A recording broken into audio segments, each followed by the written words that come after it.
December 21st today.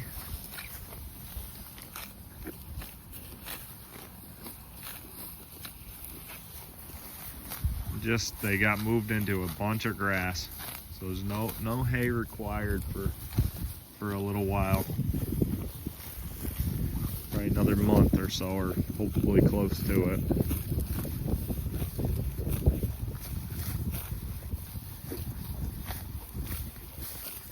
But it's funny, when they first get moved into a paddock, I always find it interesting that they really do eat close together. Like, they usually don't spread out too far. So I don't know if it's the time of year, but they herd up real tight, and then they get almost competitive about their eating. But I'll tell you what, it puts the pounds on them.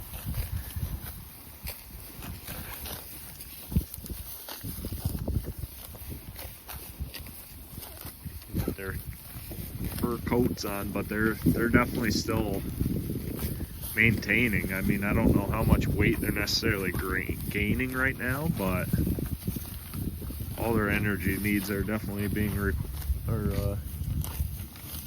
met, because they're not losing any condition at all.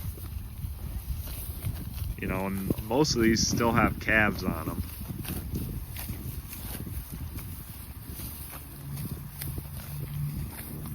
So a lot of these are mamas making milk, and they're still holding their condition real good.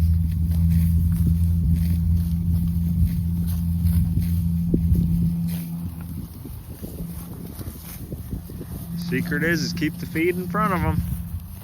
And that's the thing I want to drive home with these videos is, yeah, I'm gonna be feeding them hay here in another month, so it is an input cost, and you know, hay costs money and all that, but you can't tell me feeding these animals hay inside of a barn or on a concrete pad or whatever setup you got,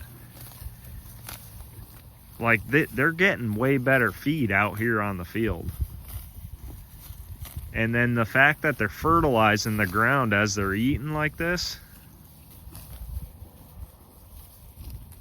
it doesn't make sense why people got them penned up in tight spots. Like, doing these daily moves, it's improving the soil.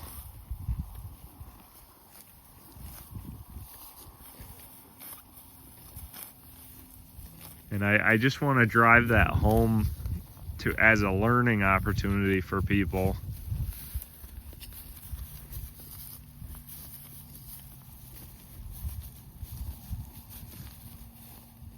Because it's important, you know,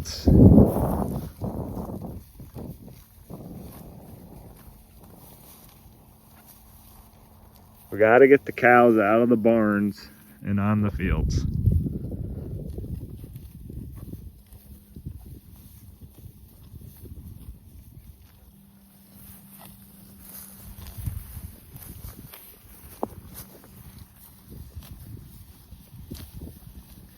But yeah, this is the roadway to get up top. So when we start feeding hay, I'm really gonna drive a lot of hay on this track here, because this was the path to get up to the woods with the four-wheeler every day.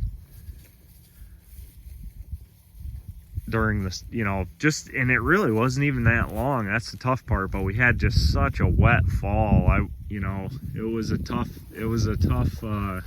decision I had been driving in a different lane every single time I went up to the woods, but man, it was like, this grass isn't as good as it is up on that hill, because I was driving in a different spot every day right across this whole swath, and it beat up the grass. So I thought doing it in one spot would be a good idea, but this is what you got to deal with after doing that. So for sure I'm gonna hammer this with hay, so when we unroll the round bales out on pasture for the cows to eat, you know, on the next rotation, I'm gonna almost be feeding out of this point going both directions. So the hay will get just mostly put on this stretch. They'll still be able to graze because I'll give them a new piece every day or every couple days. But I'm gonna absolutely hammer this with the grass, with the hay, because you got to think the hay has a lot of seed in it. And I bought some decent stuff this year. It was $30 or $35 a bale for a round bale. I can't remember exactly, but it wasn't that bad.